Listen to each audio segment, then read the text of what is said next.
on it, Dave. All right, ready in 3, 2, 1. Hello and welcome to the Gold Goats and Guns podcast for today, Liberation Day +1, January 21st, 2025. My name is Tom Luongo. We have a lot to talk about. And I'm like sitting there doing my work for Newsmax this morning, and I'm like, well, I don't really have a whole lot on my, hey, Dave Collum. Who else do I want to talk to for a quick rip on what Trump did yesterday? And Dave ranting lunatic. It's a brand thing, right? So, hey man, how are you? How you been? It's been a couple of weeks. How's 2025 treating you so far? Let's do the thing. 2025 has been good so far. I must admit that I was euphoric after the election, more so than I expected, in part because the election seemed way more than just a presidential election. It seemed like someone called it a vibe shift, which goes back a number of years, I'm told, but it certainly applies now. It just felt like we really threw all the super bad left-wing ideas under the bus simultaneously with one election. Right. And so I'm still riding that euphoria, and Trump is so far not disappointed me. He is running it like P.T. Barnum. He is really putting on a show for us. I think that's a good way of putting it. And I have to agree. I was ecstatic after the election. It was one of those, I think I agree with you that it was that moment. I felt that way after 2016. And I remember sitting. For me, it was less clear what we were getting into. Yeah. Yeah, in 2016, I remember having I walked around. I've said this many times in the past, and I said I walked around the house cackling for 3 weeks.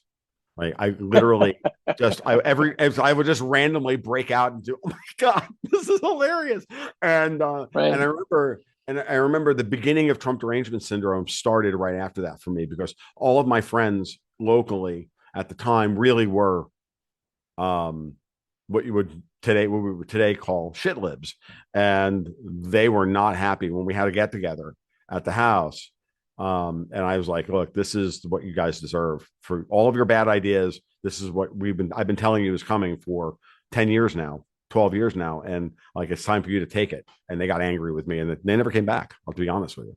We're talking about people that were my friends going back to college. So, well, I am sensing that the left is more aware of their own failure this time. I sense that they go, my God, if I were a Democrat, I would be so mad at my party. Mm-hmm. I would be furious. And they got duped. They walked into it because they said, well, at least we're going to get rid of Trump. And they completely ignored the fact that they were signing off on our country being led by first one total incompetent, followed by a second even more incompetent.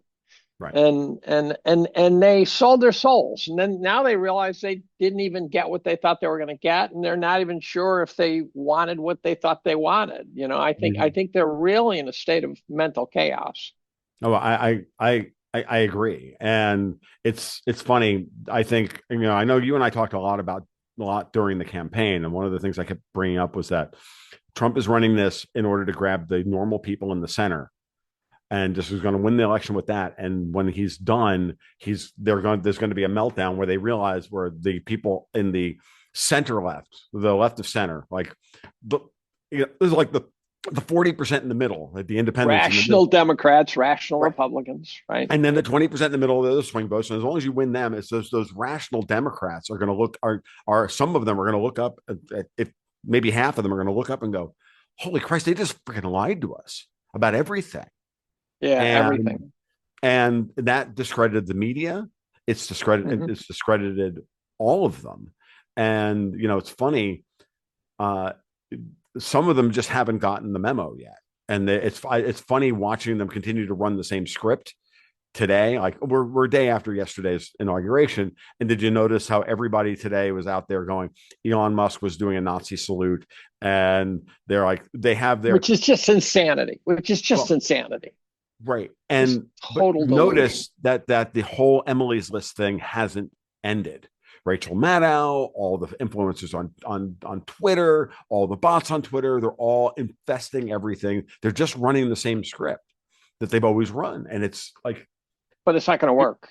well, of course, it's not going to work. And actually, it's good to know that they don't have anything else, because eventually, now we can move forward with a much cleaner slate, because it's clear that they blew their wad and they're done. So now we can officially laugh at them, right? I mean, we really can laugh at them, and they're now, we now have the football.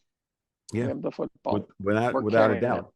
So, and so what did you? I don't know. I knew a lot of what Trump announced yesterday. I knew a lot of that was coming.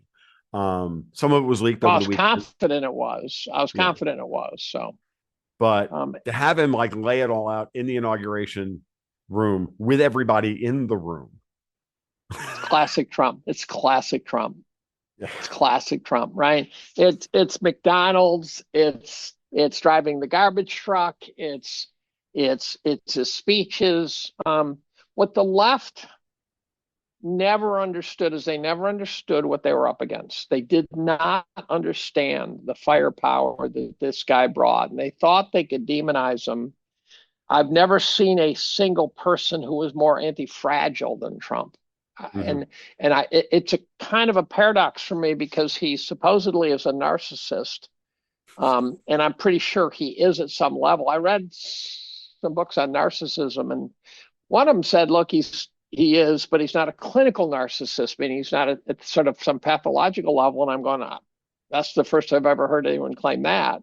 They said he was way worse, way less than, say, LBJ, which I don't know if you saw, they released the tapes that showed LBJ killed Kennedy. No, that up. I didn't. No, I hadn't. Okay. So it's a suspicious timing. It was about 6 days ago, so it was in the noise of everything. Right. But the grandson of a guy named, I'm not going to, a guy named Estes and a guy named, I think, Carter, something like that. Right. These are two guys. One was one of the most, the grandson, he was from a family that was one of the richest families in Texas. And they had all sorts of cotton deals they were doing and committing all sorts of crimes. His grandfather was. And the other guy was head of the DNC. Okay. And they appear to have created tapes to produce a kill switch. And what's suspicious about the timing is that the grandson's on Alex Jones, who, by the way, his stock has gone up in the last year, hasn't it? Right. And of course, Alex turned 12 minutes of information into an hour and 30, but they played the tape, and Jones said they ran it through an AI sort of filter to find out if there's anything wrong about it and things like that, and it passed the test. And it sounded authentic. It was pretty compelling sounding. And these are two guys talking to each other, and they sound like they're LBJ supporters. And they're discussing how they really had to swallow hard when LBJ decided to whack Kennedy. And they refer to a guy named Mac, who's apparently a guy named McDonald, I think, was the guy who LBJ said do it. And Mac, and I don't know if Mac was the guy who did it or he's the guy who organized it. I couldn't quite get that, and I'm not going to study it, because I don't really care. I just need to know what I know. We all knew LBJ must know, right? That was pretty clear. Right. But these guys, they talk about how they're really having trouble with the fact that he did it, and they're saying, it's possible. It's possibly had to, they're very matter of fact in that sense. And they also talk about the number of others who had to die as part of the scheme. So apparently there's like 17 people who were whacked to keep the story going. And that number is an unknown. The numbers seem to be vague. Now, what's suspicious is, first of all, it's released 6 days before Trump took office, which tells me that maybe it was released because the guy says he's releasing it anyways. Let's get ahead of this. The Right. grandson acted like, woe is me, I'm just trying to live a good life, God-fearing guy. And he sat on the tapes for 8 years that he got from his uncle. Hmm. And it turns out that he acted like he knew about none of the stories that were out there. Like they showed a clip from, the movie with Kevin Costner, Right. the LBJ, right? And he acted like he paid no attention to any of that, and that just seems incomprehensible to me. Right. And so I get the feeling he was maybe doing a little ass covering for parking his ass on this information, Sure. and That makes sense. at the same time maybe trying to get ahead, maybe make some money off it. I don't know, but it appears to me, I think it'll hold up, is my guess, and therefore it's once and for all QED. And I think the aficionados of these studies, there's a guy who sends me emails named Morrow, and he's been studying. I don't know if he's peeing in his pants this week or what, but he and you got to get a life if you're still studying JFK's assassination. Although I'm on frequent doctors Zoom groups with Jerome Corsi, and he has certainly put in a lot of time on this, so that's interesting. He will probably be in a Zoom call I'm in on today. My guess is he will be there, and I will ask Jerome what it all means. But and so that's entertaining, and I'm guessing that was triggered by the election, right? I'm guessing the timing is spot on. Yeah. So back to Trump. It was a brilliant show that he put on, in my opinion, including, I got to tell you, the thing that I least expected. And I didn't watch the whole thing, but I was kind of glued to it, a little like 9/11 footage, where I just couldn't quite turn it off. Watching Carrie Underwood have to sing without the accompaniment and saying, join with me, and then watching the DNC standing behind her having to sort of lip sync America the Beautiful, Uh-huh. when you know that you really get this sense that they just don't want to be patriotic. I mean, it really is at that level. Right. They don't want to sing "God Bless America." They don't want to sing "America the Beautiful," and I don't know what that is. What makes them such punk ass bitches? I think the Democratic Party is so lost now, Yeah. and I think they bet their souls on strategies that were. I wasn't sure they were doomed from the start, but they sure look in retrospect like they were doomed from the start. Yep. What I'll say is this, and you know how I feel about this because I've made this abundantly clear. You're right that they sold their soul. They sold their soul to globalism. They sold their soul to the whole World Economic Forum, one world government. I'll be honest with you. Permanent communist revolution. I just think these people are a mix of opportunists, and some of them are doctrinaire commies. And Comintern never ended in my estimation, and the long march of the institutions got us to this point. And so, it's funny. I watched the whole thing yesterday up until the moment where they were starting to have some technical difficulties with the Carrie Underwood singing "America the Beautiful," and I'm like, I don't really need to watch this. And then I caught it later on Twitter. Like I saw, I said the I clip should have watched that. Yeah, I wish I had watched it in the moment because it would have been amazing. And I'm like, okay, whatever. And then I watched it and I was like, and I had goosebumps. I just did. I had goosebumps. You ever see the Trump meme during the election where they it's that woman in one of those talent shows, and the various DNC players are singing, and they're heads on children singing a song and singing way out of tune, and Biden sings way out of tune, and all of a sudden you hear this fantastic voice come in, and Right. and it's Trump singing about how I need you more than ever, right? And then it finishes so boldly. I must have watched it 10 times. Right. And I don't remember ever seeing a DNC derived commercial that could lift somebody Right. like that. They could really sort of get them to say, that's what I want to be part of.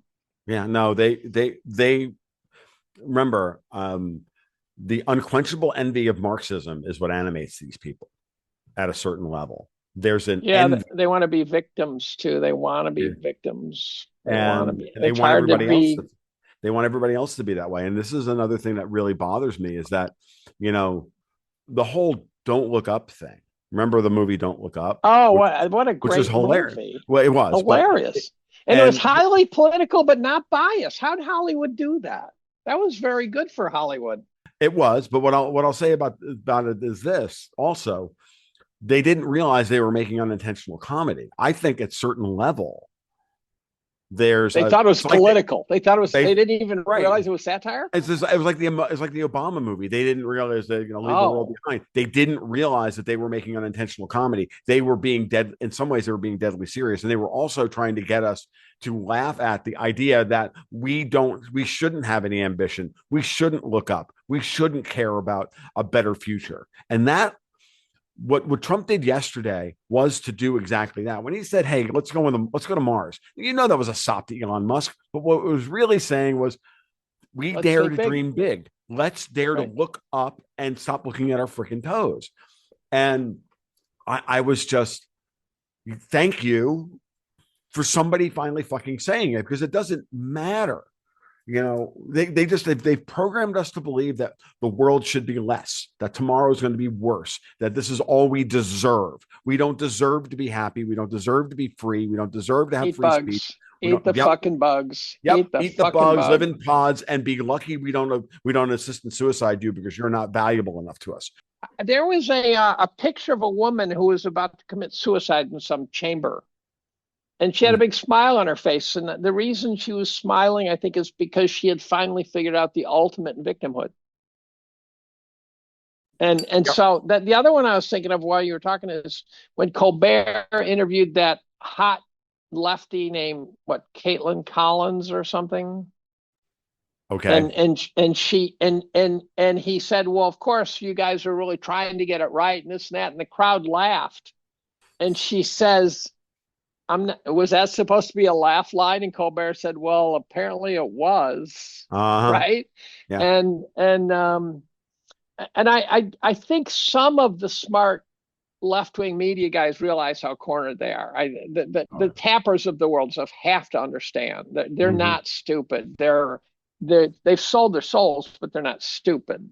Right. And some of them are just stupid. I mean, some of them are so blinded. Like, I don't think Rachel Maddow could ever get her shit together. The amazing one actually is Nicole Wallace, who's Right. got a real milfy quality about her. And she was right wing right up until Trump arrived, and then she became this total, Lincoln Project type person.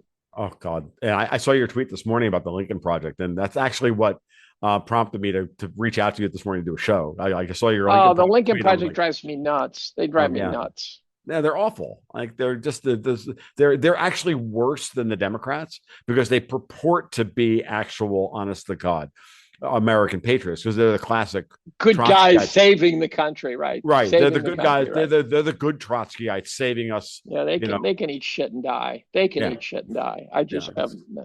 Now the other thing that my great. So I wrote about the election this year. Mm-hmm. It was the last chapter of part 2, and I spent a lot of time thinking about what do you say now, because I had probably 200 pages of notes about Biden saying stupid shit and Harris saying stupid shit, and I realized it was just all irrelevant now. And so I really thought about sort of what do you say about the election now that it's over. And I don't want to just go back through Biden's moronicness and Harris's MK Ultra and the whole goddamn thing. Right. Which I'm going to write about. I'm writing about that. Okay. And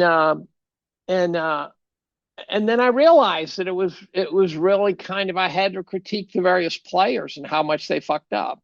Mm-hmm. And so I wrote to the Democratic voters and saying, you got duped. Yeah.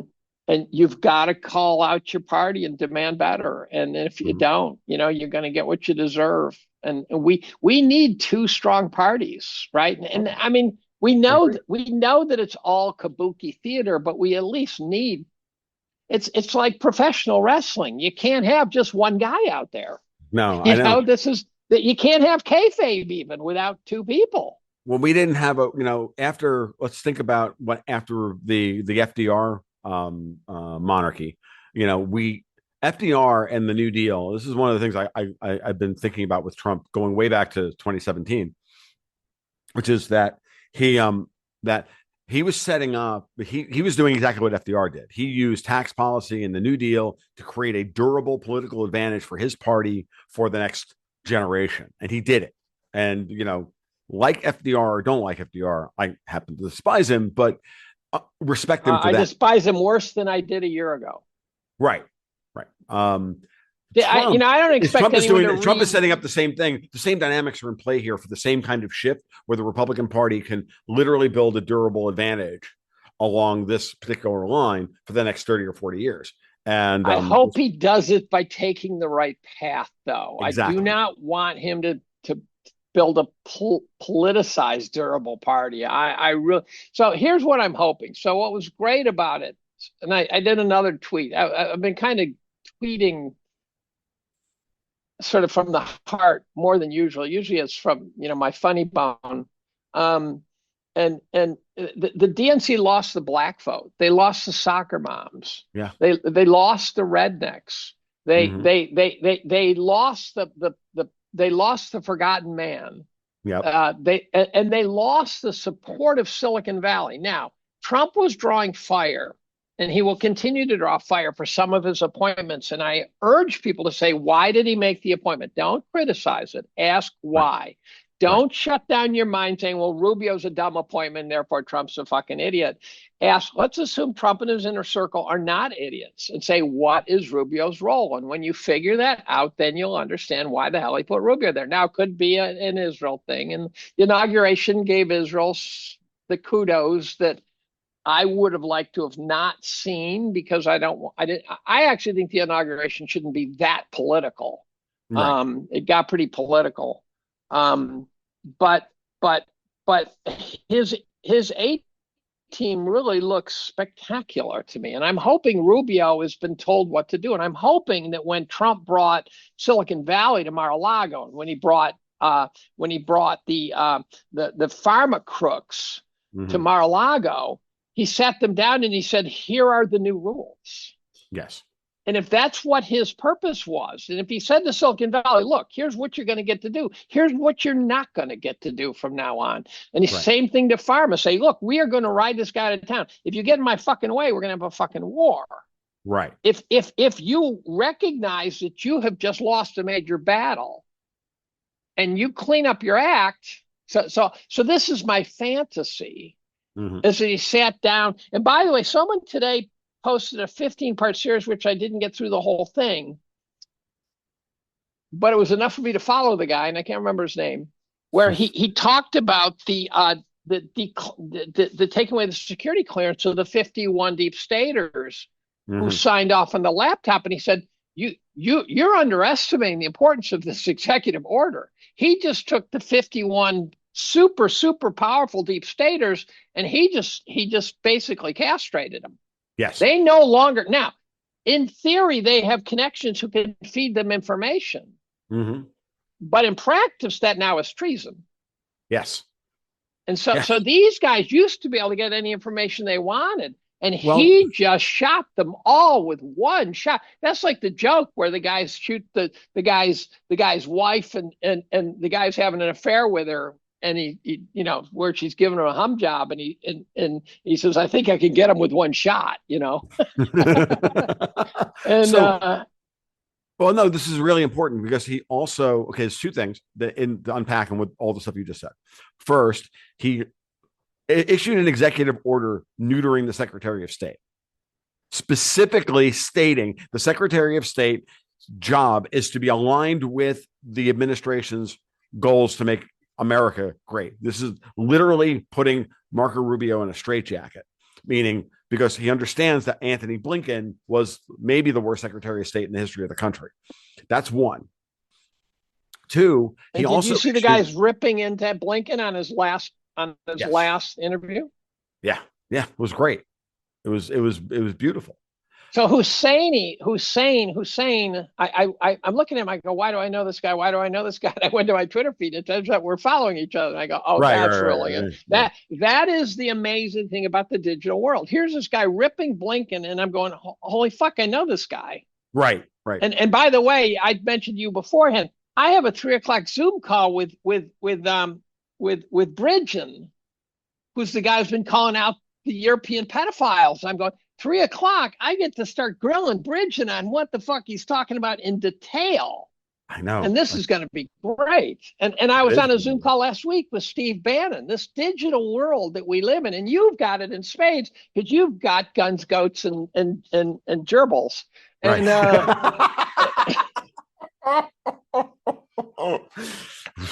yeah, there's an image for you. So you've just been rebranded. I have just been rebranded.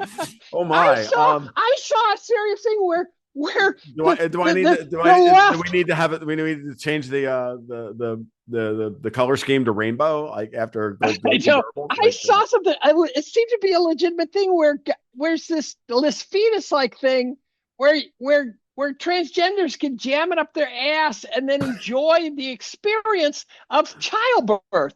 I thought, oh my fucking Lord.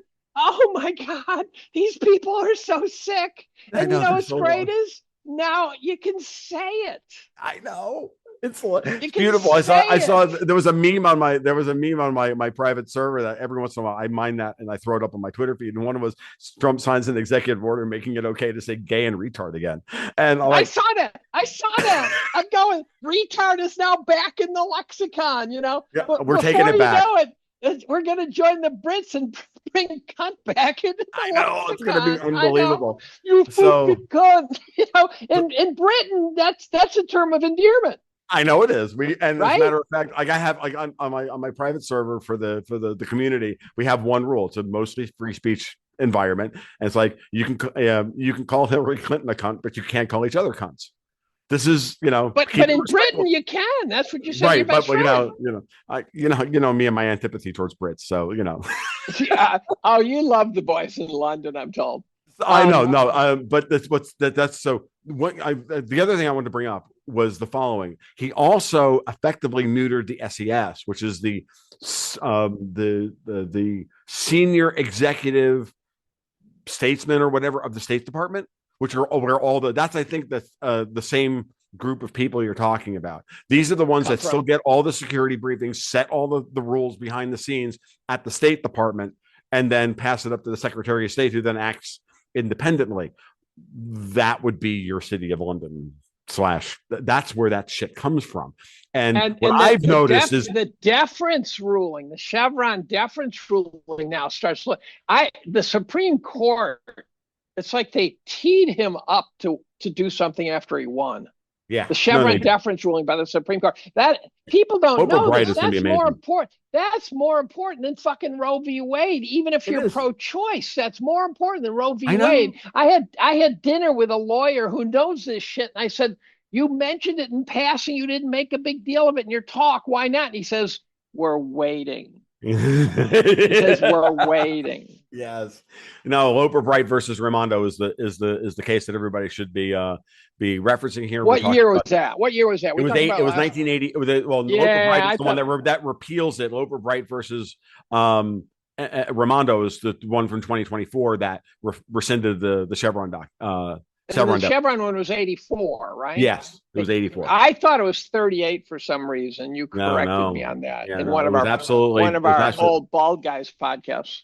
Well, the other thing is that you notice that all happened at the same time. We had LIBOR that year. No, we got LIBOR that year. We got the Chevron deference, and then we got the Plaza Accord the next year. Like, you know where this takes you? This takes you to is it possible that QAnon, the forces of good are going to arrive, right? That QAnon theory, where you're watching some podcast and everything's making sense. Then at the end, it finishes with this QAnon and it shows Trump and all the generals are going to arrive. And go, oh fuck, don't do that. I know. To me. It was like, well, I don't know if you remember. I don't remember if you remember. There was a thing about 16, 17 years ago. There was a documentary called Zeitgeist. Did you ever see that?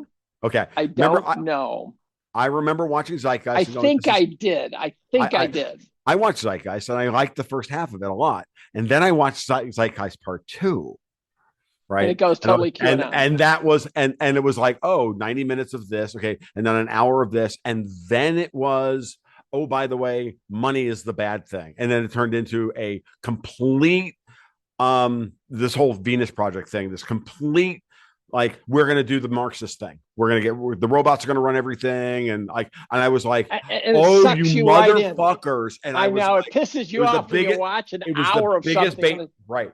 It's the biggest bait and switch I've ever encountered that way. It was Did I ever ridiculous. mention JFK? I always mix them up. JFK Jr. reading the poem by the 9-year-old. Did Mm-mm, I ever mention that? mm-mm. There's a video, and I'll send it to you if you want it. Sure. JFK reading he was on Letterman or Leno or one of these guys years ago, reading a poem by a 9-year-old girl.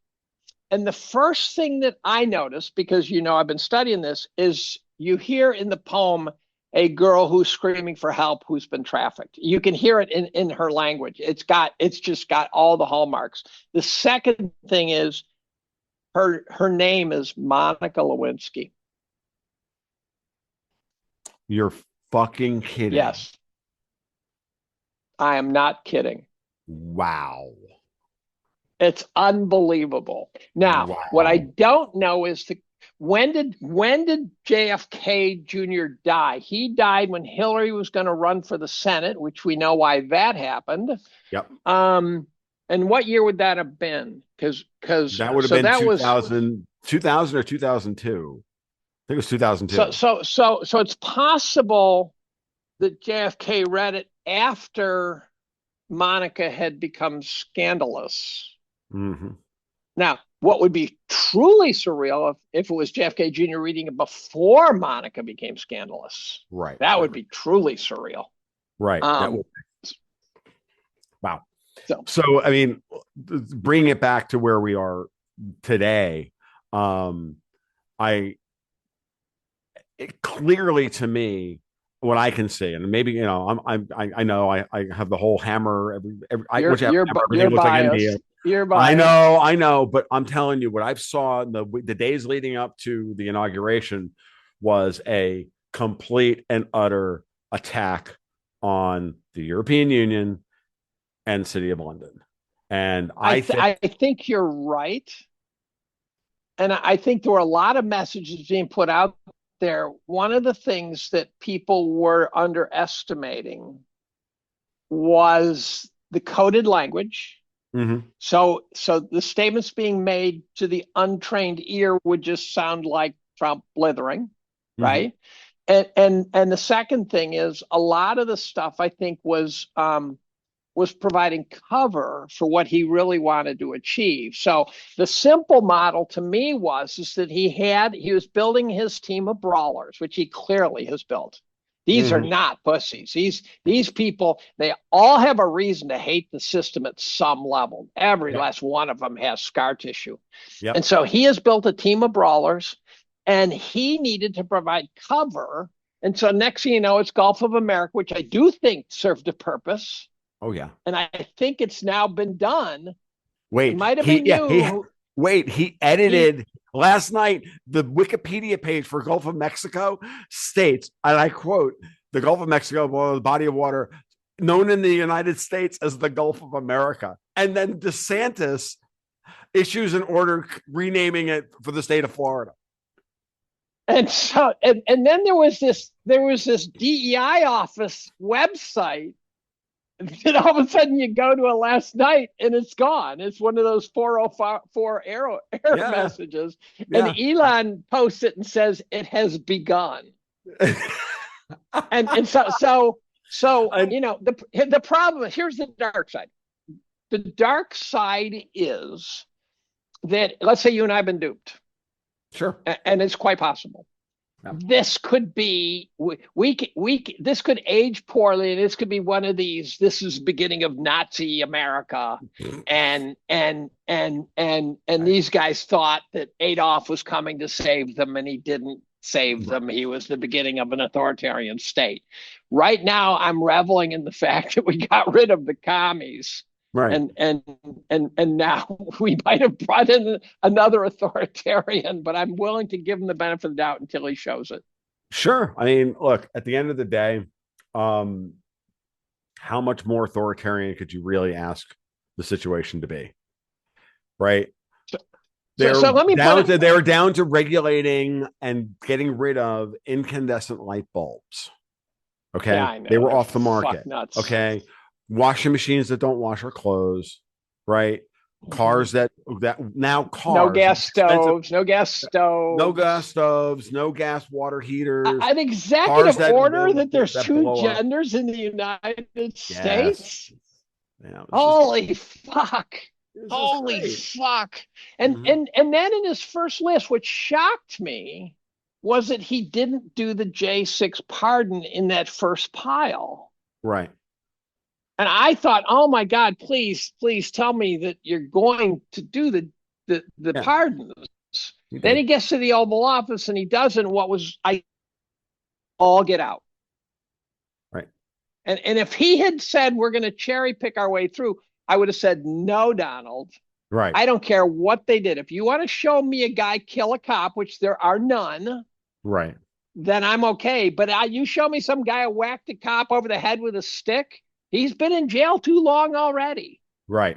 And by the way, if I were a lawyer and the legal system were fair, the defense of the J6ers would have been temporary insanity. Your brain chemistry changes in a mob. Yes. You cannot take a person who's part of an angry protest and hold them to the same personal standard when a person's acting by themselves or with a small group. Yep.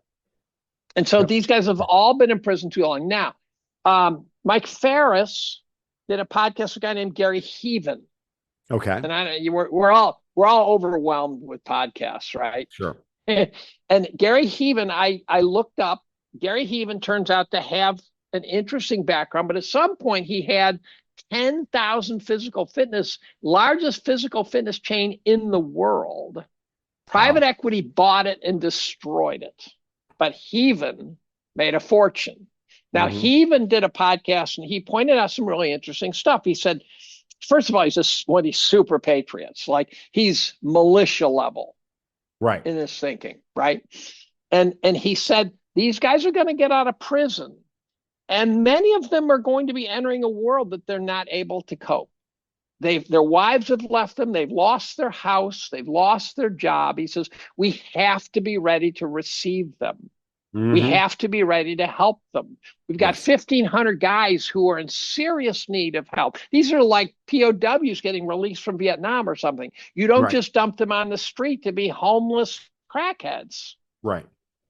And so I'm hoping that he even follows through on that. And he was, but I hadn't thought of this. I really hadn't thought about how complicated their arrival to the free world would be. It's a really good point. I'm glad you brought it up, Dave. I really am, because it is incredibly important. And so people should be, for example, one of these J6ers, what I'm hoping is they apply for, I'm hoping they're offered jobs and housing, and I'm hoping that the community steps up. Yes. And even more so than Los Angeles. Did you see Dave Chappelle's Los Angeles skit, by the way? Did you see No, Dave I did Chappelle's not. Los No, Angeles? I didn't. Funnier than fuck. Funnier than fuck. Wouldn't doubt it. So the one thing I'm going to say is notice that Trump yesterday made a point of mentioning North Carolina and not LA. Los Angeles. One. I know. And then two, this morning, FEMA's out there saying, yep, we're going to try and figure out what to do with all the people who are homeless in North Carolina. FEMA should be gone today. FEMA should have been in his first list. I would agree, but maybe on the way out the door they can do some freaking good work with the money that they currently. I had dinner with a person who works for a not-for-profit that organizes 600 not-for-profits to help in disaster relief. So you got all these not-for-profits, and her job is to help them coordinate amongst themselves. They have to train their people to spot FEMA workers to avoid them. And I had dinner with her. She was married to the lawyer I was telling you about in the Chevron deference Wow. case. So I said, so I guess I shouldn't mention FEMA to you. So as soon as she told me that, she says, "Oh my God," she starts dropping up. And I said, there's no one in FEMA who's any good. She says, no, because the people who are competent can't stand it. It Right. has been the competent people have long since left FEMA. She says there is no redeeming value to FEMA, none. Okay. Okay. I'm good. I'm So good. vaporize them, vaporize them. Vaporize By the it. way, my wife ran a help center in. Remember Hurricane Irene that was supposed to hit New York City, and went around and hit the North Country and flooded Vermont and New York. My Yeah. wife was in outside Lake Placid, Right. and she was helping with a relief center. People were literally walking off the hills muddy and drenched and not having eaten for 4 days and Mm-hmm. stuff like that. FEMA shows up 2 fucking weeks later, puts up a banner, takes photos, literally puts one Band-Aid on a worker and then leaves. Wow. It's that bad. Meanwhile, the guys in the Adirondacks, they all know how to swing a hammer. They all know how to do a chainsaw. Every Mm-hmm. third house has a backhoe of some kind, right? Right. And by the time I got up there 3 weeks later, they had repaired all their roads. Of course they had. And this is not what you find elsewhere. So I wrote about I wrote in support of price gouging, and I talked about the various sort of approaches to crisis. Yes. And what FEMA did to kill people in Katrina. Yes. And what FEMA did and the Cajun Navy. Yes, I've written about the Cajun Navy in the past. Those guys are awesome. They're all down. They're all awesome. they're all out of Steenhatchee and shit, like right down the friggin' road. I mean, yeah, no, they're awesome. They're half of them are from these Florida. guys are dirt. Some of these guys are dirt poor, and they give the shirt off their back, and the Cajun Navy, got in their trucks and dragged their boats to Houston when Houston got hit by a goddamn hurricane. And was FEMA there? No.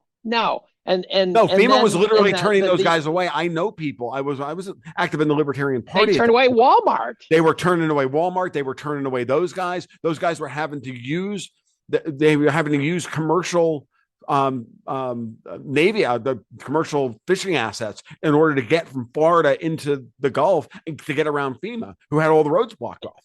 And did you hear the story about the guy who went up in a helicopter and tried to save a son and a father? He went up with his son and he went to help people, and he takes the son, he leaves his son in the mountains with food with the father. Jesus. And he comes back and they say, if you leave again, you're going to get arrested. And so what he does is he says, well, my son's up there, so I'm leaving. So he goes up there. He could not take the father, but he said, I'm going to get people back here to save you. And that's FEMA. That is FEMA. So FEMA should be vaporized. It's $29 billion right there, which is a drop in the bucket, but it's a Pyrrhic victory. It's a Pyrrhic victory. And his executive order to make people come back to work. How many of those goddamn government guys had 2 jobs? They're getting paid double. And those guys all of a sudden got to quit their job. And I'll tell you what's great. No more hiring. When they quit their government job, they're going to, and by the way, Biden signed some deal where 42,000 of them got to work at home for another 5 years. Well, that's going to be negated. If you can't negate it, what you do is you literally just dissolve those divisions. Yes. You just literally take it out. 42,000 people, boom. Now, I don't want to throw them in the street. Right. I think there has to be severance. I think there has to be transition. But these guys are not qualified to bag groceries. I know. That's the problem. I know, but I've been saying for a while, Dave, you and I have talked about this on multiple other podcasts, not on this one, but in other places where we've done shows together. And I've said, like, it's time to, make it abundantly clear. Your jobs are going away. We're going to give you 1 or 2 years worth of severance to get yourself retrained and ready to work in the world. And we're going to get rid of and get off the future liability of the United States off our books of how much we're going to pay you in the future. We're basically freezing your future liability from an accounting standpoint for the country, because now their retirement salary level is frozen. That means all of their Right. retirement benefits are Right. frozen. And so from there, everything changes, right? And that's a big deal in terms of the accounting. It's a very important part of the accounting equation because that's what people are. I mean, that's what bond traders are looking at nominally in a real market for bonds. That's what they're looking at in terms of, okay, so what should I be asking for risk and solvency of the country and the credit rating and everything else. So these things are incredibly important. I noted also, I don't know if you saw it, but exactly what I was told was going to happen has happened. He issued the executive order freezing the spending pending audits and reviews of Noted, did you? all I don't know if you, agencies. I don't know if you noticed this, but when he was signing those things at the inauguration, they kept stumbling on the words of getting control of the government. They kept saying until we have full control of the government, and then I think he realized, no, that doesn't sound good, does it?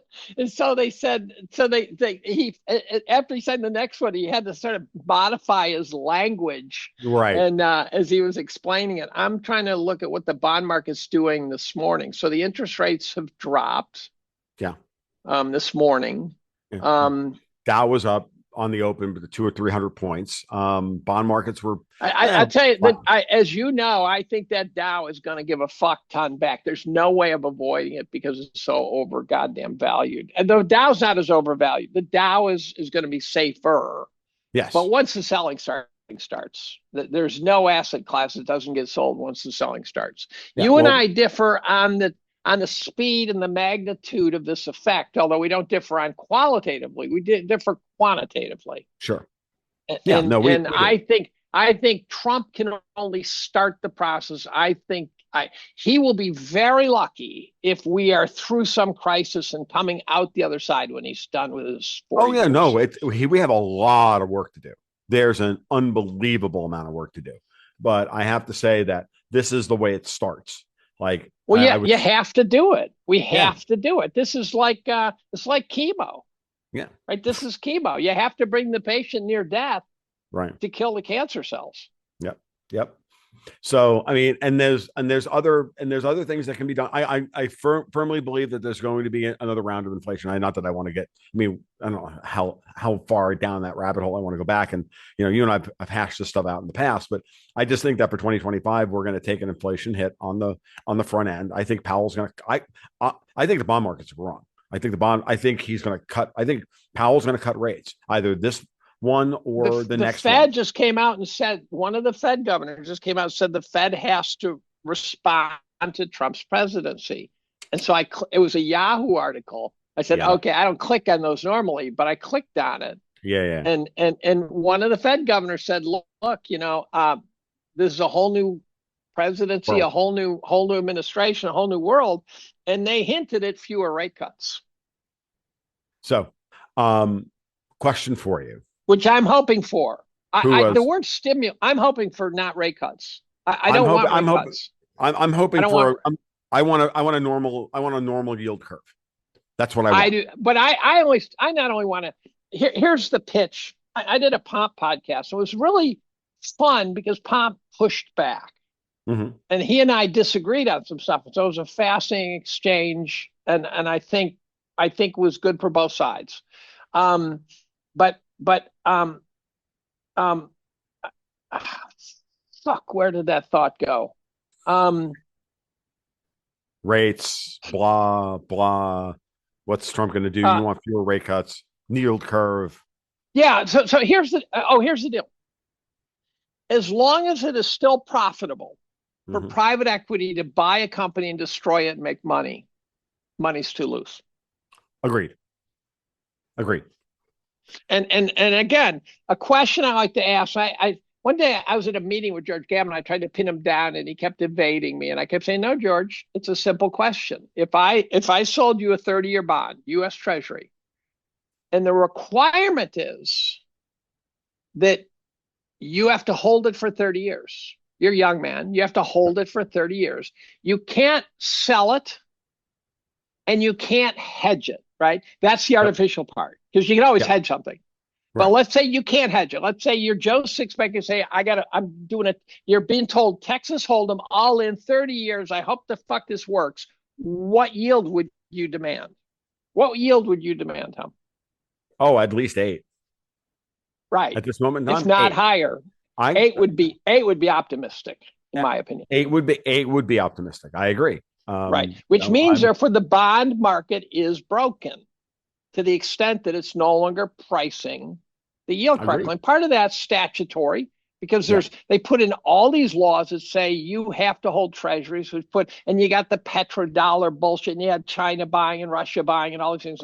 But if you were buying it for the yield, the price would not be where it is right now. Well, that's why I think we're going where I'm firmly convinced. One of the other things so before I say what I'm firmly convinced of, one of the things that's out there, and the rumor says out there, is that Trump is going to put a 10% tariff on exports of gold and silver, physical gold and silver, which tracks directly with what Vince Lanci and I have been talking about for nearly 2 years, which is that the United States is going to put soft capital controls around physical gold and silver leaving the country. And I think we are closer to a Judy Shelton moment where we're going to get that 8%, but we're going to get it pledged in physical gold. The gold market is not showing that. So the gold market is not showing that yet. Well, it's doing well. Yeah. What I'm saying is, if it believed it, I mean, it would be soaring. Right. It would be soaring, but it's one of those things where this has to be, if you're going to make this transition and you're going to be excising big parts of the government and changing this and changing that dynamic, one of the things you kind of have to do is you can tinker at the edges of the pricing regime of the current financial system so that we don't have cascading defaults and everything else. And if you are going to create defaults, you create defaults where the capital flows towards the United States, not away from it. And so in that respect, that's why that takes me back to Europe and it takes me back to the Bank of England, because those are the people who are animating, and their policy and their ideas are the things animating those same fucking Democrats that cannot act patriotic at the fucking inauguration while Carrie Underwood is singing her fucking lungs out. Well, the other thing is Europe looks like it's self-destructing like the DNC to me. So of course. There's optimism that you're to the extent that the London guys are a problem. The London guys seem to be located in a country that is self-destructing. Right. And I think that the question now is, and Alex Craner and I did a podcast with my friend Crypto Rich the other day. We were going over this. Scott Bessent's confirmation. You like Scott Bessent? Do you like Bessent? I do. I like Bessent. Okay. I'm going to tell you why. And I'm going to tell you why. It's really simple. Okay. It's the same reason why I like Jerome Powell. They're 8th generation Americans. Okay. So what I think about they're likely to do what's best for us. Right. Which is getting rare. I don't believe they're race traders. Let's just put it that way. Okay. Right. So I've been saying that about Powell for a long time now. Now there's that's I by the way have. Let's go back. But before we get lost, I want to talk about Bessent's the part of Bessent's confirmation hearing where he and John Cornyn were talking about this proposal to, I don't know, continue to have the city of London have a new clearinghouse for U.S. treasuries. And what Alex and I were discussed for about a half an hour is, why does City of London want that?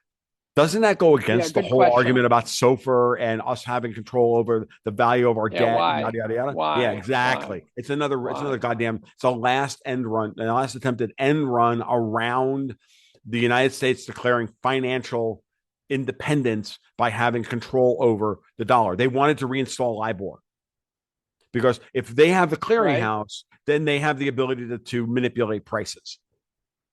Because the clearinghouses are the ones that ultimately clear the trades and report the prices and everything else. And the LIBOR scandal was a funny one. Was that about 2 years ago, 3 years ago? When was the big LIBOR scandal? Was 2008. And it turns out it had been. Oh yeah. The original one, but it didn't somehow get the press. It just kind of went away. The deuce, you say? Yeah, right? No. But then all of a sudden it then blew up once and for all about 4 years ago.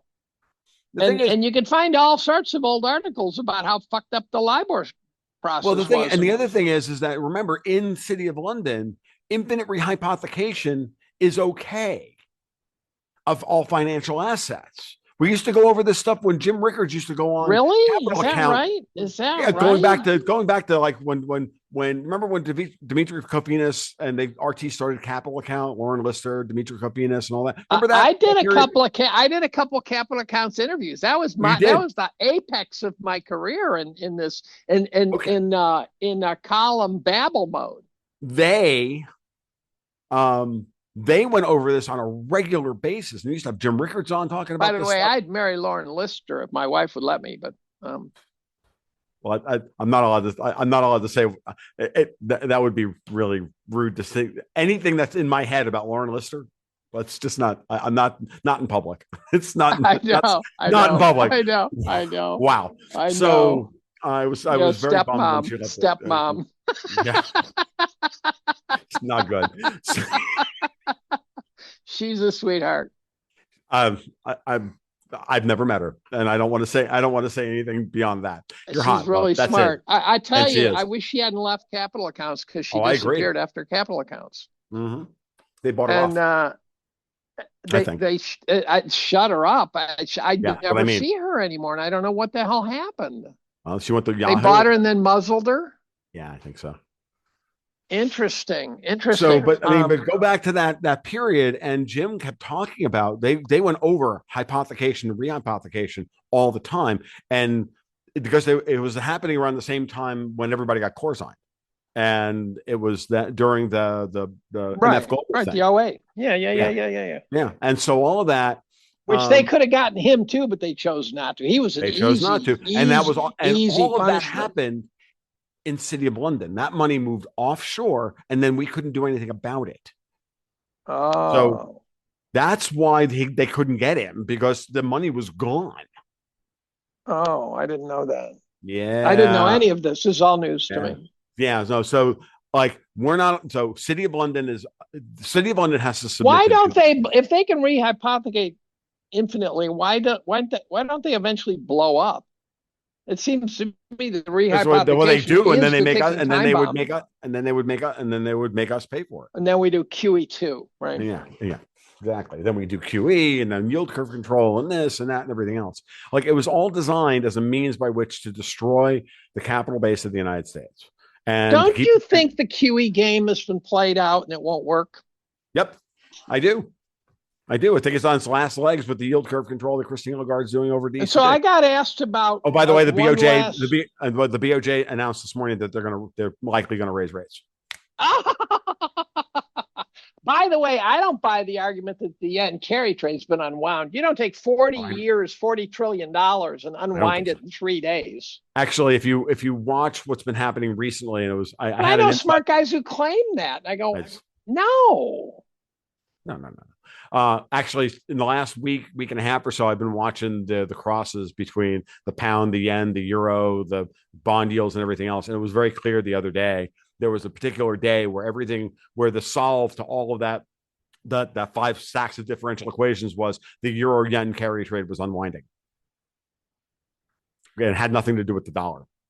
When the euro was getting crushed down to $1.02 last week, it was, and the yen wasn't moving, but Japanese bonds were getting sold, and everything was like, yeah, it was very clear that the dollar was not a part of that this was a euro yen unwind. And then while we were on a 3-day weekend, they renormalized everything like yesterday, by the way. So on my Pomp podcast, he said, what about one last blow off QE that then causes high inflation and that's game over? And I said, I don't think so. I said, I think what'll happen is there will be a whiff of QE, Mm-hmm. and it won't even get started before the vigilantes finally show up in earnest, right? They're here now, right? The bond vigilantes are now in the stadium. And they I think, might be still running out of the tunnel, but they are in the stadium. and do you know who punched their admission ticket? It was Jerome Powell. Jerome Powell. Well, I've sat on a number of panel discussions at finance meetings with guys way, way smarter and more elite than me. I actually challenged Jim Stack and said, I think you're wrong, which and I said it. I said, in part, I'm saying this because I just want to be on record of telling Jim Stack he's wrong, right? What a funny, that's a bucket lister. But he conceded the point. He conceded the point. He said something not quite right, and I corrected him. I said, "You're right. You're right." But I've been saying to this panel, it's a boom bust panel at New Orleans meeting, and I've been saying you're underestimating Powell's resolve. Yes. You're all underestimating his resolve. He is not going. He is worried about legacy. He doesn't want to be a douchebag. Yeah. No, I think it's something else that I tweeted out the other day. If you look at the H.4.1 report, which is the Fed's balance sheet, comes out every Thursday afternoon after the market closes. One of the things I tweeted out the other day, I said, "Oh, by the way, here's your QT for the year. Here's your budget cut for the year, or your debt cut for the year." There's $750 billion with the U.S. Treasuries that are going to mature off the Fed's balance sheet this year that are not going to be reinvested. Oh, by the way, trillion. No, it's 750 billion. There? Well, there are, but what's going to mature off the Fed's balance sheet. That's what's going to mature off, right? The Fed's balance sheet. But we have to the Treasury has to refund something like $8 trillion. Yeah, like $11 trillion. There's a huge amount, and you can thank Janet Yellen, the trader, for that. But just put it. Can I take the other side of that one? Can I take the other side? Oh, wait, let me finish setting up the table here. There's a $750 billion. We could run a $750 billion budget deficit, and it would be effectively market neutral in terms of Treasury flow. Right. Because the Fed is going to. Right. Okay. So just understand that's part of the dynamic that's never in the discussion. We have to take all of that into account when we're talking about how these things play themselves out. That's all. Okay. So Did you see this Daniel Oliver, Mirmican Capital talking about, it was this maybe 3-page write-up where he talked about the absurdity of the markets, and it just gets progressively more absurd. And the important thing in the middle of it was where he talked about Powell doing this and Yellen overriding him and playing her games, right? Now, the counter argument I have with Yellen is it's very shallow and simplistic, but it bothers me to make the other argument. That is that Yellen, they drive rates to levels where investors get totally screwed buying the treasuries. Yep. And everyone says Yellen should have sold long-term treasuries when she could, and she failed, and that was a big fuck up. And I go, what about the possibility that by selling long-term treasuries, you're fucking a ton of people? And that to sell long-term treasuries that are artificially suppressed and about to crush people is not the most moral thing. Is there an argument there? Maybe. I'm not sure she's working on a moral scale, but it's a scale that bothers me. It bothers me. I would say, from Janet Yellen's perspective, being the queen of yield curve control, that's her answer to everything. Has been every time she was ever at the Fed, when she was at the San Francisco Fed, and she was Fed chairman. Smart to me. She's not smart to me. She's not. So what I would say is no, I don't think that's a consideration. Okay. I think that she did what she did in order to keep the European bond markets from blowing up. It's the only thing that makes any sense. She coordinated. Now, was that a partisan keeping it from blowing up on Biden's watch? Or is that much more? No, it was absolutely about. I think it was absolutely about trying to wait Jerome Powell out. They killed Trump. They then put their MMT-er in 2027, and Brainerd, or whomever, whomever. It doesn't really matter at that point. It's somebody, and Danielle DiMartino Booth has thrown up the smoke signals that we're still dealing with the after effects of the insider trading scandal from 2021, because they got 3, out and out commies on the FOMC board. She's worried about what the FOMC looks like post Powell, right? Right. And she's made that point, and it's a very salient point. And that's why a lot of this stuff has to be done now. She had huge hopes on Powell, and when he flinched, when he pivoted, she was so upset. When he cut by 50? Yeah, when it looked like it was time for him to hang tough, and he didn't, and some DMs and stuff. went back and forth, and Okay. she had such high expectations that he wouldn't pivot. Mm, Did I ever tell you the story how she showed up at dinner? I must have told you the story how she showed up at dinner, just got off the phone with Richard Fisher. right. Yeah, you have told And me this. she described the how Brainerd threw the Federal Reserve under the bus on their Hmm. insider trading, and then to Yes. get her own skin out of the game because the FT said, "Well, you signed off on the form." She threw Powell under the bus. She Right. should not be near that top dog position. She should not be near that thing. No. She's dangerous. She's Oh, she is very just very, dangerous. very dangerous. The what I'll say is this. Um, when Powell cut by 50 in September, he signaled to the markets that we have a problem. Right. I thought it was And a bone. I thought it was a bone he threw. That's it. I didn't think it was well, a serious start. I thought he was well, I throwing a mean, bone. well, what I mean by that is it's a little bit of both because clearly the banks all took it on the chin by having him go from 0 to 5.5%. Like they're the ones that took it on the chin. When he cuts by 50, having watched what's happened with the overseas buying of our treasury debt to keep yields suppressed. Like we don't have a real bond market, Dave, because Have him literally for a long time. the Bank of England bought $600 billion worth of treasuries, and Canada and this one and that one. They all bought like the European Union and the Eurozone. Davos adjacent bought over $1.1 trillion worth of U.S. Treasuries to put on their balance sheets. This is all long dated debt, right? Because this is notes and bonds from the TIC report over the last 3 years since Powell started tightening back in 2021 by tightening with the reverse repo facility, draining the markets. And it's all flowed into Europe. So they've been buying and trying to keep yields down, meaning prices high. And when Powell cut by 50 and told everybody that no, the United States is in worse position than you thought they were, what happened? The bond market started to sell off. Those guys were all trapped at the top. They bought Right. at 4%, Right. and now it's Right. 4.7, and they're fucked. And so, who's got the hole? So, where did he transfer the hole in everybody's balance sheet from the domestic banks to the foreign banks? I hadn't thought about that. That's That was interesting. Yeah, that's what. That's Well, that's what I was. interesting. That's what I've been trying to. Every time you and I get on a podcast together, it's what I was trying to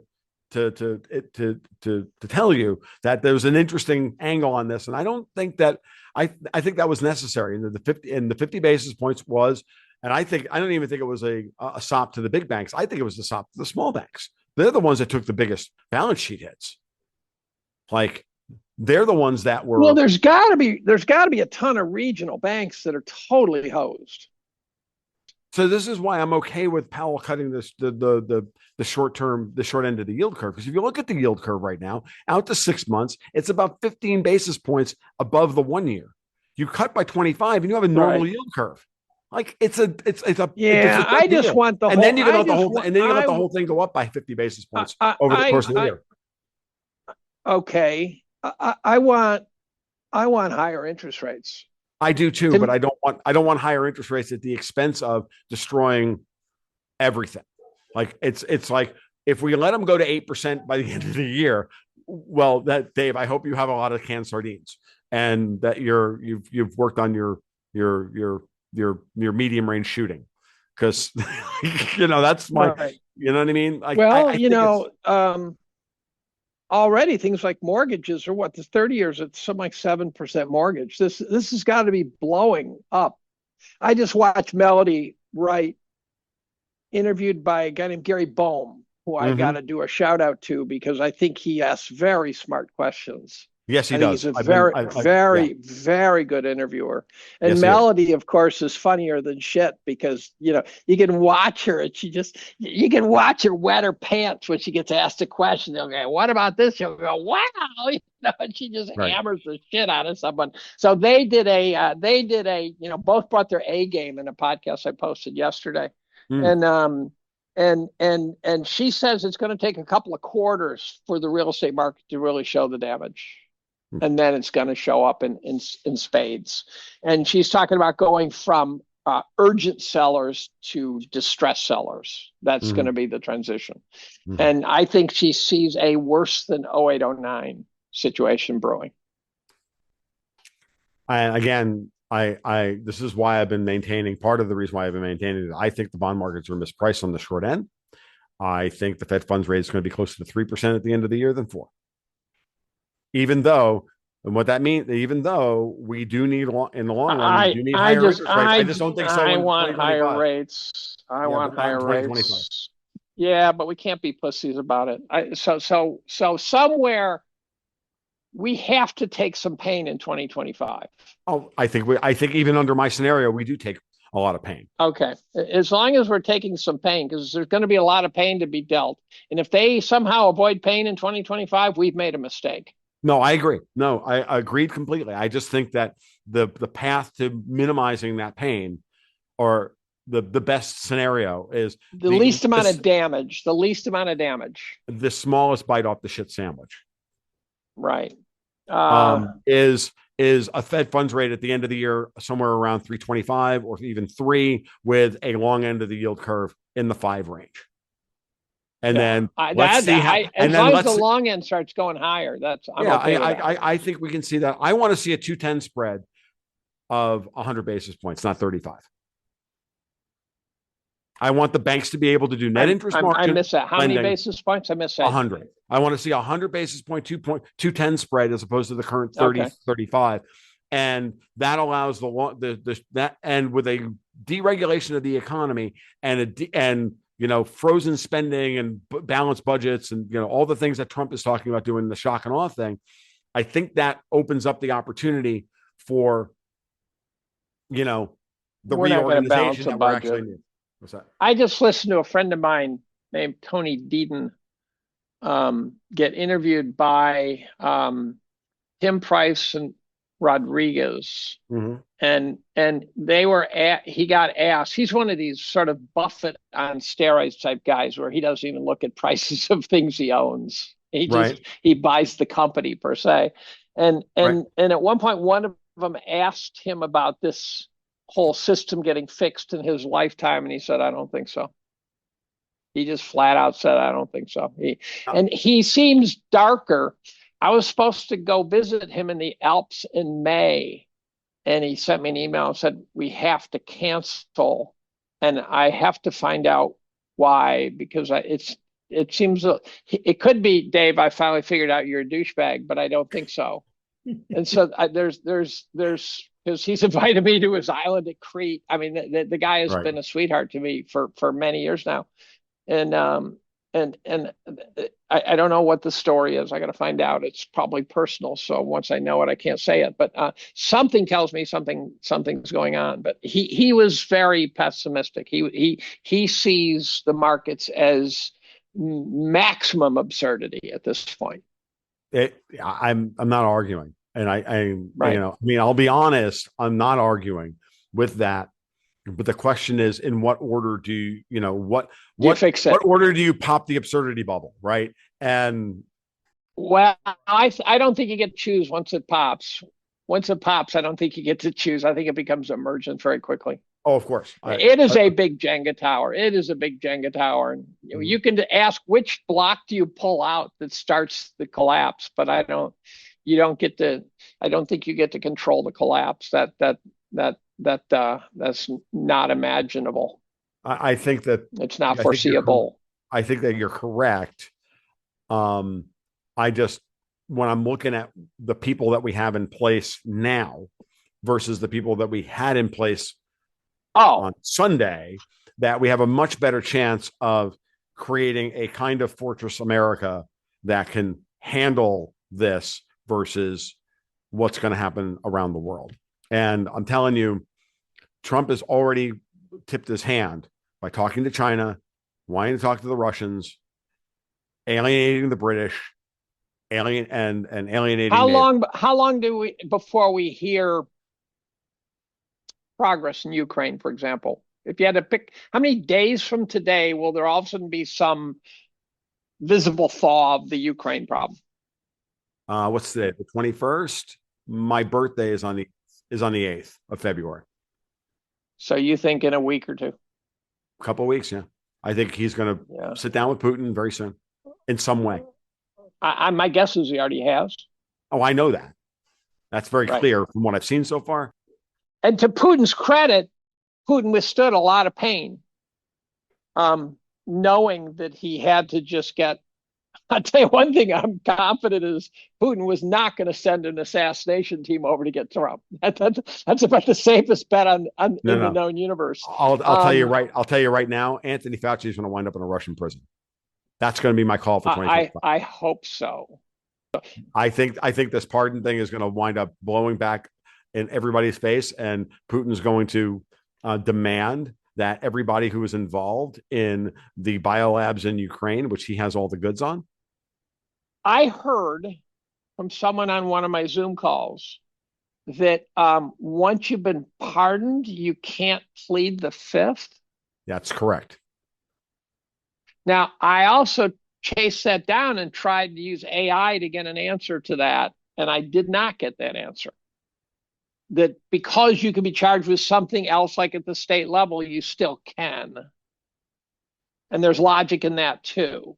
So, but if that's true, then all these guys who got pardoned are all now going to be state's witnesses against all the guys like Mayorkas who didn't, and there's so many who didn't. There's so many people who could go to prison. So we're going to watch Fauci turn on Daszak and all these guys. Well, the interesting part is yesterday, the Vindmans were. I don't know the Vindmans well. Please tell me. Give me a. We're talking about Alexander Vindman was the guy who was the agent. He's Ukrainian. Two, he and Fiona Hill were the architects of the phone call that got Trump impeached. That guy is Lincoln Project, never Trumper. He's I knew that. I knew that. Vetted Ukrainians. And so the Vindmans were complaining that they didn't get a pardon. Neither did the Newlands, by the way. Oh, isn't that great? Newland's married. Is Newland married to Max Boot? Do I have that right? Or is that Bob Kagan? Who's married? Max Boot's married to someone important too. I don't know. Okay, we're gonna find out here. There are some power couples out there that really a divorce would be good news. Yeah. There's some scary guys out there. And just we're filling time. USAID, there's $46 billion that needs to go away. And they're talking about it. Like Trump is talking about, he's frozen the budgets of all the NGOs and all of the. So what's the consequence of us pulling out of the Paris Climate Accord? What is that? What's the consequence of that? The same as it was originally, which is that we're not bound by any of the rules that they put in place on, carbon sequestration and this and all this other, all that right nonsense. So he is going to put a total bat on this whole climate change bullshit. It's done. You think it's enough now? You think pulling out of the climate accord is well, now he has institutional support. All of Wall Street, all of you know what actually helped? You know what actually helped when climate change became politicized? Mm-hmm. Because up until then, you could not say that climate change was fake without being put in the QAnon category. Once it got politicized, all of a sudden half the country liked to deny it. Mm-hmm. Which now means there's going to be public debate. Yes. And I don't know if you saw this, but I did a debate on Zero Hedge that was moderated by Bill Fleckenstein with Steve Keen. Mm. And I didn't want to do it because I knew I'd have to prepare. Oh, Max Boot is married to Sue Me Terry. She's a spy, I think. She's accused of being a spy. Sue Me Terry. She, right, by the way, was the first follower of Ryan Ruth. Yeah. Yes. Yeah. Could the world get weirder? This is just so strange to me. The things you hear, the connections you hear. I know. Yeah. I don't know. I don't know, Dave. It's just Sue Me Terry. I knew that he had a famous wife. It's not a simulation. It's just we're finally figuring out how the world actually operates. And yeah, there are days where, one time I chased down the story of the octopus murders, which is one of these trafficking CIA dark, very, very dark ops thing.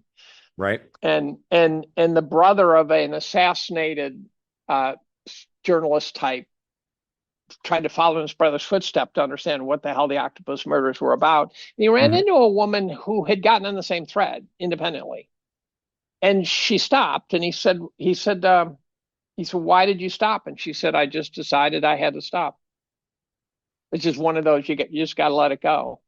Yep. And at some point, there are times where I think you just got to let it go. So one of the reasons I'm going to write about child trafficking, pedophilia, and geopolitics and all that crap, which I've spent appalling amounts of time reading about, um, is I got to write it in some sense to get the monkey off my back. Yes. I have to, hoping that will cauterize the wound a little bit. Yeah. And it's fragmentary. As someone said it really well, they said you get these leads that require a bold extrapolation to draw a conclusion. Yes. And you never get A is guaranteed to A created B guaranteed. You get this A appears to be somehow adjacent to B. Yep. And you're sitting there going, okay, Oprah Winfrey, is she a pedophile? And you go, the fact she's hanging out with Diddy doesn't mean anything. The fact she's hanging out with Jay-Z doesn't mean anything. The fact she's hanging out with Father of God, and I go, oh, that might mean something because Father of God is in like 3 lifetime prison sentences for running a pedophilia network, right? And I go, okay. Right. And Father of God's not black. Right. And so you're going, okay, that's not her sort of her posse. This guy she shouldn't be involved with. And so you find all these fragments. I've got tremendous volumes of these fragments, and I am going to have chats with some of the major players before this is over, and try to get some help with this story, and try to get someone to tell me where I'm on the right track and wrong track. What I'll say is this: Alex Craner would agree with you.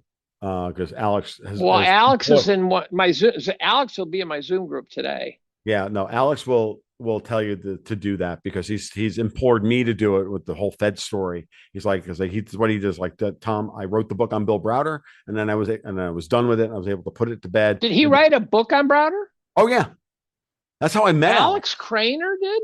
Yeah, and Alex has got got a book called The Grand Deception. You can't find it anywhere because they blacklisted. It's out there. You should ask Alex. So it's not on Amazon? No, they immediately took it off of Amazon. I will see Alex today, I think. My guess. Yeah. You should chat with Alex about it because Alex would tell you that, get the monkey off your back and put it to bed. And then you'll be able to, because by the act of writing it, we'll get it organized in your head and you'll have it done. And I'm not sure I'm going to publish it. I'm not positive because embedded in the story is lots of risk. Sure. But I have to write it. Yeah. And I will pass it along to friends. I'm still trying to figure out if there's a way to write something anonymously. Now, the problem is AI will be able to figure out who I am just by looking at the style. Right. Right. So if someone wants to get me now, here's the question. If you write something anonymously, if I sent you a draft of something and you posted it, am I liable for that? I have no idea, Dave. I am no lawyer. Okay. I am no lawyer. You're not short of opinions, though, so I thought I might get one of those. Yeah, that's fair. I'm not short of opinions, but you'll note that when I don't know something, I do not have an opinion on it, or at least I try not to. You got anything else we want to talk about before we wrap up? I'm trying to think what we missed about. Is there anything we missed about the inauguration? I was a little surprised how political Trump was in some of his statements. I mean, it was not the most unifying speech, right? I mean, he really took him to task. I'm hoping we've got dozens and dozens more EOs. Oh, I hope we got 100 of them coming. Right. We might have much more than that. And I'm not a big fan of EOs, but it seems to be the only way to get anything done anymore. Well, and so he's allowed to. I'm going to trust Trump to do EOs. And what I'd say is this, as long as those executive orders are fully under the purview of what the president is, what his powers are allowed to do. And Right. if he keeps them to that, they will be very difficult to challenge. They will be enforceable because he's putting the right people in the secretary positions to enforce all this shit. And then they won't be able to play their, well, that's right. He's the new guy. He'll be gone in 4 years game. Do you think the pardons of Biden, of these other characters, I understood why he pardoned his son. Everyone who's shocked he pardoned his son is just out of their gourd, right? Exactly. You knew for a fact he was going to pardon his son, right? You couldn't, if you had a son in prison, heading for prison, and your wife would not let you come home if you didn't pardon him, right? Right. And even pardoning his family, which shows you the depth of the Biden crime family at some level. Although you could argue it's a defensive way of saying, look, you're going to go at them for fake shit, and I'm going to pardon them for whatever fake shit you come up with. You could make that argument. But the Fauci, the other guys, did he inadvertently blow shit up unnecessarily? I mean, will that backfire? Is that something he tried to cauterize a wound? Did he end up? Did it end up being iatrogenic politics? Was it self-destructive? No, I'm not even convinced that he issued most of these EOs other than to sign on the dotted line. I'm going to start there. Well, it didn't come from his head, if that's what you mean. No, that's what I mean. But the family thing, I do. Because I still think that there was some kind of deal between Trump and Biden, and the quid pro quo on the back end was that Biden was going to pardon his family, and Trump was going to let that go. And if Trump lets that go, but goes after everybody else that he pardoned, then because that's all Biden cares about, by the way, since we know he's a total sociopath. Right, exactly. So that would track for me, and I'll be honest with you, I don't need. Did he pardon his wife? I can't remember. Did he pardon his wife? I don't think so. That's a little on the weird side. Maybe he did. I don't know. I can't remember. I saw the pardon. I saw the copy of the pardon. I just don't remember whether his wife was on it. Yeah, me too. But he pardoned his brother. He pardoned his son's son. We know what the situation is. What's important now is you get who you can for what you can, and you keep your eyes on the real prize. And you keep your eyes on the real prize of who the actual enemies are. Anthony Fauci is not the end here. It's the people who empowered Fauci and put him in place. Those are the people that need to go. It's pharma. Yeah, exactly. These are the people that need to go. Right, but Fauci, the problem is Fauci had too much dirt on much bigger fish. Yes. Yeah. So because Fauci's expendable. Yeah, of course he's expendable. And that's certainly at 84 years old he is. Yeah, right. Right. I mean, who cares, right? He's at the end of his life. That's why I mean, it would be nice for him to die in a Russian prison.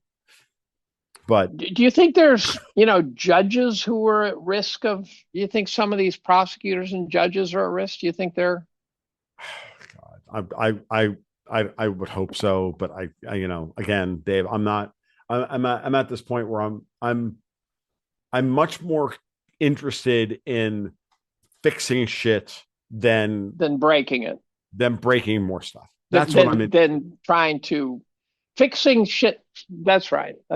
I'm torn. I would like to see some suffer. Yeah, me too. Don't get me wrong, but my focus is fix the stuff.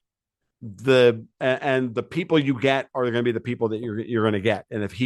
And so what I keep watching for is how deeply is he striking at the root of cause of the problem, right? Right. Beyond the people that we see and that we all interact with, vicariously. Those are the people who don't have Wikipedia pages. Those are the ones that I want. That's been my focus, and it's going to continue to be my focus going forward. They're also at risk because they were not in view and could all of a sudden come into view in a big way if he's serious. Yes. Right. Because the Wikipedia guys are the ones who we all know about already anyways. Yeah. What I'm going to tell you is that I can tell you that I really enjoyed yesterday's inauguration speech. What I'm looking forward to is Trump's speech to the WEF. to Davos. He's going to speak virtually at Davos this week. That is what Oh, I'm. that. Did you see that fucking German guy who talked about how that of course in Germany we support free speech, but not if it's from the extreme right? Yes. Yeah. Well, And I'm going, how can a guy with a straight face say that? well, they are moving quickly to ban AfD before the election. They started that process yesterday. They're moving it into the Bundestag today, by the way. So these collapsing democracies, they're not collapsing into uh, authoritarian regimes. They're just collapsing regimes. Mm-hmm. They all seem to be connected to Trump's winning. Is that Mm-hmm. correct?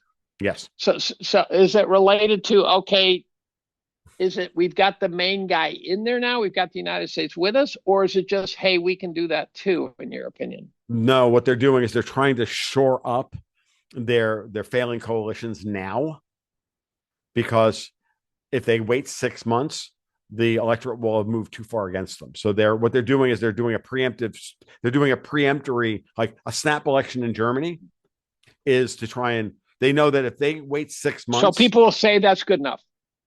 Well, no. Well, there was one, it's a relief valve, and two, they can extend and pretend for another 6 months by, fucking around with having to form another government and keeping the current situation in place and everything else. It's all extend and pretend.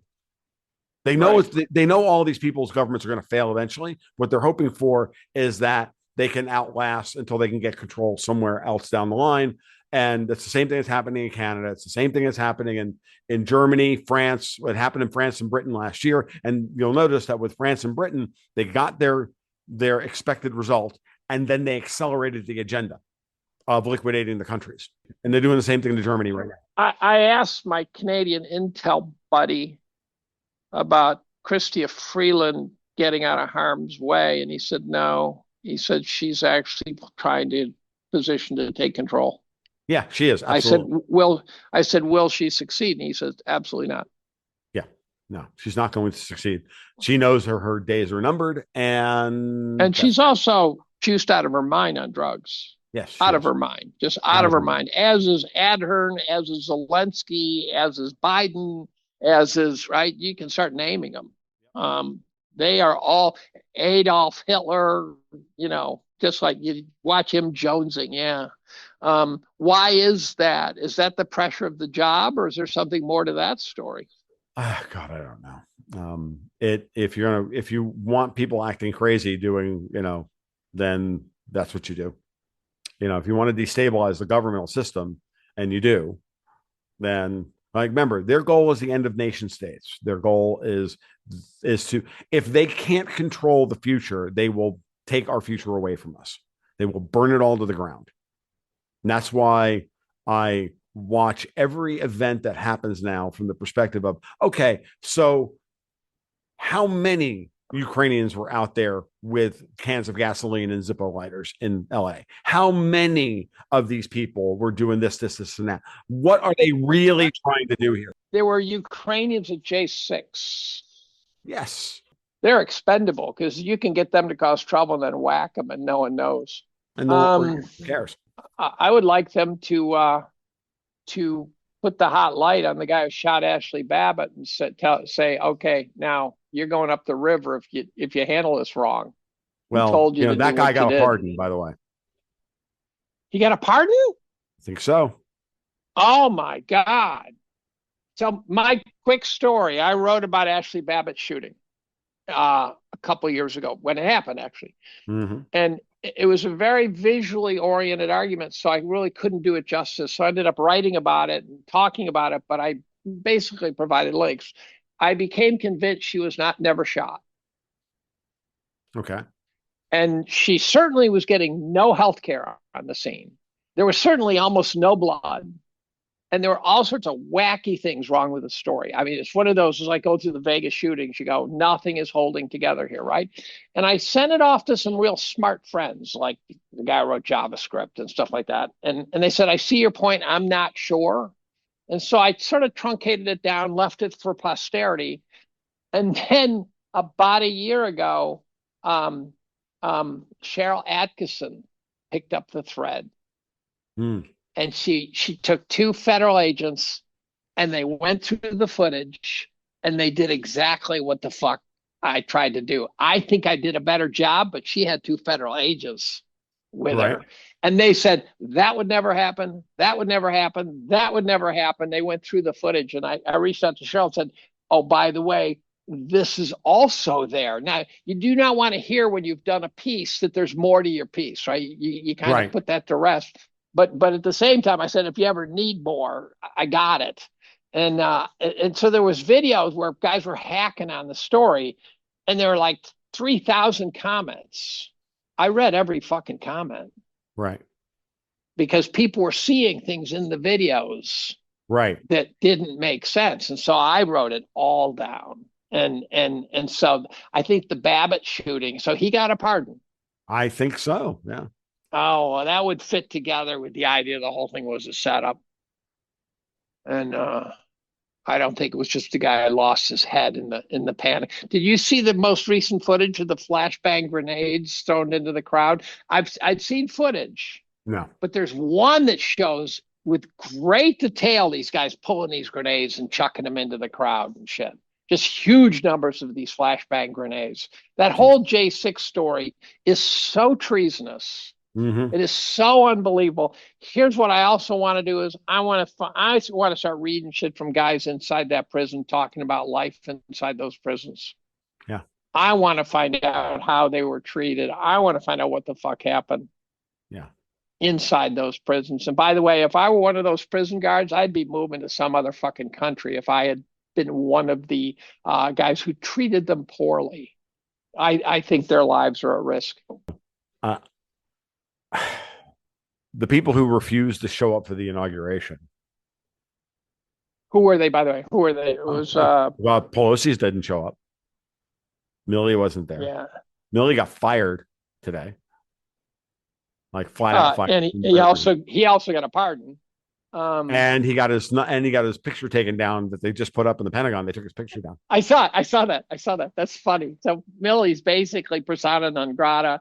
He's gonna get scrubbed from history. We're gonna do a Soviet style rewrite of that chapter. Yeah, that guy's going in the river. Yeah, exactly. Deservedly so. Absolutely. Hopefully we'll get some multi-star generals in position who understand war, mm-hmm. who understand how bad it is. By the way, the guys whimpered over the LA fires. Think of what we've done to people all over the world. Think about in the LA fires, you've got a whole country trying to help them. Right. When you bomb the fuck out of some country and you kill their kids and you kill their family, you blow up fucking hospitals and shit like that. And afterwards, I want to tell you about a documentary I watched, but I don't want to be on camera because it'll just get me in fucking trouble. But you know what it's about. And I think people should be pondering as we watch 600,000 Ukrainians die because NATO wanted to have fun over in Ukraine. Yeah. I am so militantly against war at this point. There are no justifiable wars that I know of at this point. I'd have to go back to some other century to find one that I can say with a completely straight face, we should have been in that one. That includes every war. That includes every last one of them. I know. And I know. And we don't think twice about causing hundreds of thousands, if not millions of people to die. And then we whimper about someone who lost their fucking house in LA. And I'm going, what do we do to Yemen? What do we do to Syria? What do we do to Lebanon? What do we do to all these countries? Nagorno-Karabakh, Georgia, Ukraine, try to overthrow Belarus, Kazakhstan, Pakistan, Bangladesh. And we have the audacity of talking about Putin being the tyrant. No. It makes you just unbelievably, I don't even have fucking words for it anymore. I'm so fucking over it. And you could tell it on Trump's face yesterday when he said, we're going to fix this and we're going to be tough, but we're going to fix this.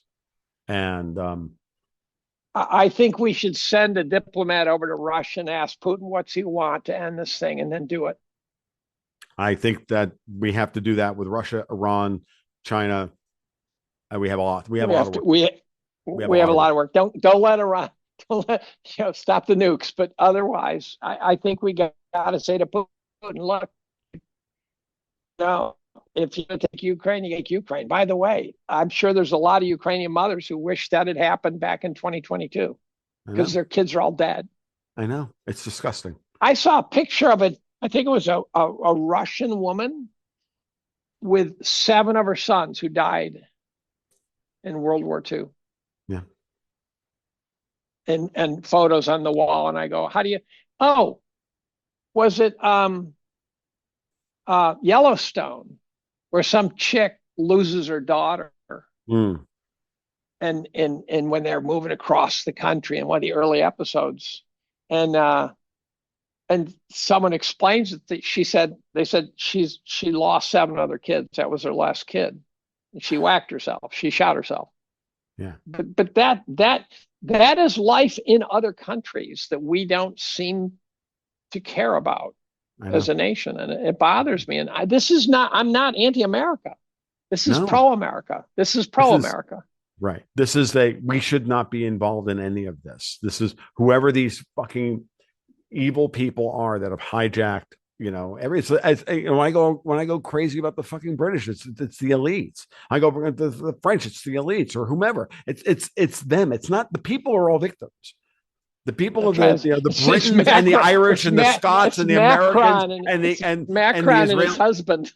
What's that? It's Macron and his husband. Yeah, and his husband. I mean, I'm at that point. Like, Dave, one of the things, I mean, I've said this many times, like I'm the youngest of 4 of the youngest of 11. My dad was too young to fight in World War II. It actually bothered him his entire life. He felt very inferior. All of his brothers fought for the United States in World War II, and almost all of them died young.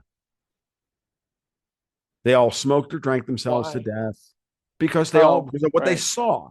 So even my family, and 11 kids, and they didn't even have replacement levels of children. Right. My dad is the only one with more than 2 kids. Right. And Most you're of them had almost a one. write-off. And you're almost a write-off. Yeah. No, I am.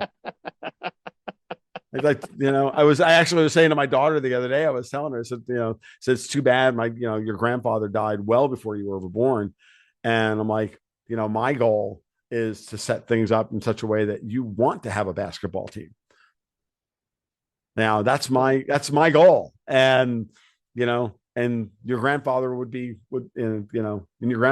proud. Like that's the way we have to be thinking about this stuff today, where we are in this, and, she's 18. She's not thinking about having children. She's not even thinking about getting married. That's fine. She's got her first job, but it's that kind of thing. It's like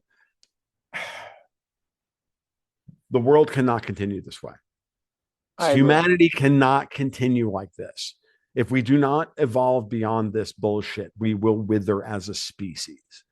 It is, or at least as a civilization. As a civilization, sure. And we cannot continue like this. It has to end. Did you read Annie Jacobs's Nuclear War? No, I didn't. I wasn't going to read it because fiction, right? But it wasn't really fiction. It was really a description of what major players in the nuclear war world say would happen. Mm-hmm. So that's not fiction per se. These are guys are game theorizing what would happen. Right. And basically, it's riveting. And basically, it from the first flash from North Korea of an ICBM, that she describes second by second what's happening. When the computers pick it up, when the phone call first gets made, when various things happen, 78 minutes later, the world has been destroyed. Yeah. We can't do this. So the numbnuts who kept talking about using nukes against Russia, I go, you have no understanding of how bad you are saying that. Yeah. How evil you absolutely are. You are at this point, if it's give the United States over to Russia or fight a nuclear war, you give the country over. Like there's nothing is worth a nuclear war. Nothing. What's in no, so yeah. And yeah, why don't we just leave it there? And you and I will pick this conversation up because I have some more. I have to tell you about a documentary when we're done. All right. So, but Dave, thank you so much for, jumping on a call immediately. I really appreciate it. It was great to talk to you, and we'll do this again real soon. You betcha.